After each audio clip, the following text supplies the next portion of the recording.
and related paraphernalia, and in particular military Keynesianism. Post-89, with the collapse of the Cold War, we've had the Bush Wars. And we have seen the rise of a concept, again it didn't come out of the blue, because there are vested interests, called NWO, the New World Order. When we had the Second Gulf War, not Iran, Iraq, but Kuwait. or the war over Kuwait. And linked to that is what I would call, or an author to acknowledge my source, Naomi Klein, disaster capitalism. The rise of the New World Order and disaster capitalism, in which preemptive wars are built around deconstruction of societies and reconstruction by war profiteers who plunder the treasury of their own countries who fund them and their currencies. Economic policies are run to benefit the financial elites. And finally, to bring the situation, the stage we're at, up to date, pre-9/11, some of us have done a lot of work on that. Pre-9/11, there was a thing called the Project for the New American Century. It's all documented. A plan that the 21st century should be the American century. However, what comes around, and the reality is that this plan has misfired. I do not at all see this as the American century. Now, underpinning the war economy exists the triad of the military, industrial, political complex. I think that quote comes from President Eisenhower. So there is a thing called the military, industrial complex, in which is interlocked to the concept of permanent war since World War II. In the post-war Cold Era, Bush, as I mentioned, introduced the New World Order with seeds planted in the Middle East for future wars.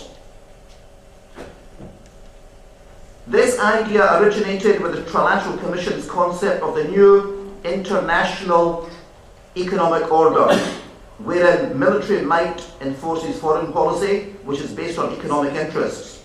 It is an agenda of perpetual warfare and violence, fueling global domination via economic means.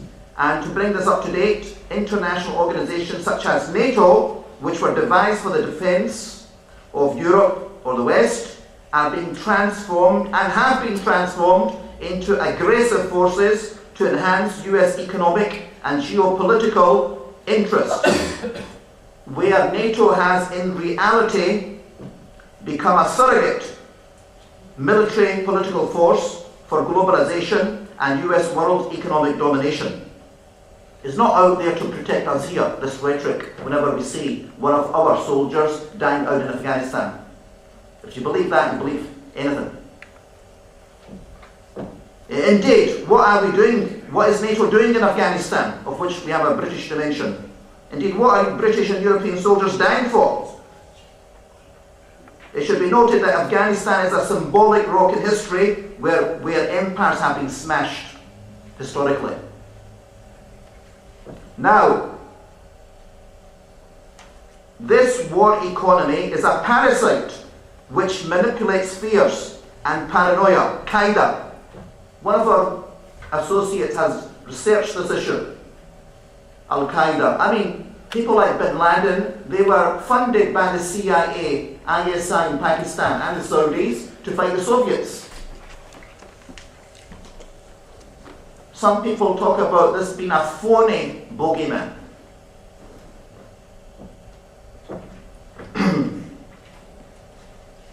To create fear. This war economy, it trashes economies by diverting resources from domestic investment or into productive uses like green technologies, etc., and the green economy, and subverts university research massively. How is that productive? It reduces economic growth and employment. And indeed, the 9/11 attacks on the US homeland were used as a casus belli for the establishment and the establishment of a national security state. Just like that.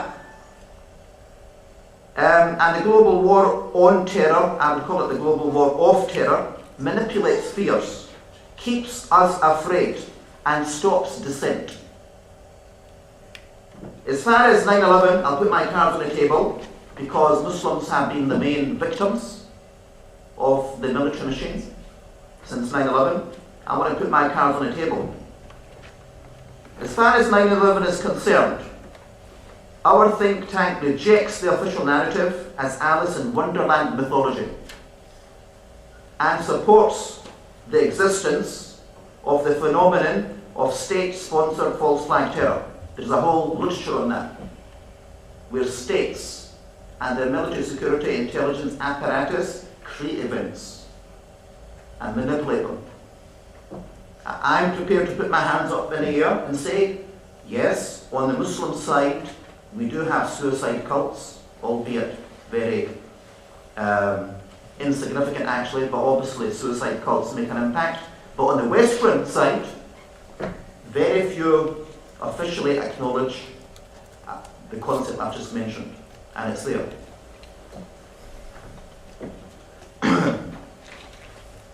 Now, but that is another story. What I want to say now is the military economy operates also outside a competitive market. It's a monopoly. It erases the line between state and the corporation. And the latest position on the military economy is it's been privatized. It's been privatized. So we might think it's coming down in terms of numbers, I mean, manpower. But they're clever, these people. They're privatizing it. And you've got the rise of, like in the medieval age, mercenaries.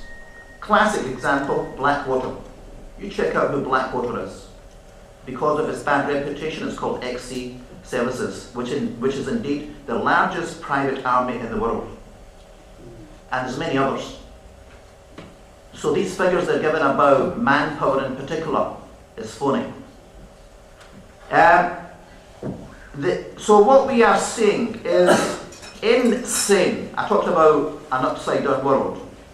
We're living in an insane world. We are seeing insane expenditure by departments who call themselves ministries of defense. These are departments and ministries of warfare. Let's get that right. And there is no correlation, for those who still believe it, between that expenditure and security. National interest or national security. There is no correlation between the two. Somebody should grab Brown and tell him at his party conference, why the hell are you cutting, expenditure on the future of this country, hospitals, schools, jobs? Why not this gorilla in the room? And this whole apparatus has been hijacked by the financial oligarchs. Check an author called Chalmers Johnson. Melman, another expert on this area, has proven that the Department of Defense or the Department of War in the US is the largest single block of financial capital resources in the US. I must confess the exact figures are difficult to verify as there is a cloud of secrecy over it, as can be expected. Melman argues that since 1944, the US federal government has spent more than 50% of its entire budget on past, current and future military operations. And this underwrites the permanent war economy. Indeed, those who've studied finance, if you include debt, repayments, the interest on the national debt, so if you add these two things together, war expenditure and debt, and who pays for it? The taxpayer. There's not a lot left for all the other things for a socially productive society.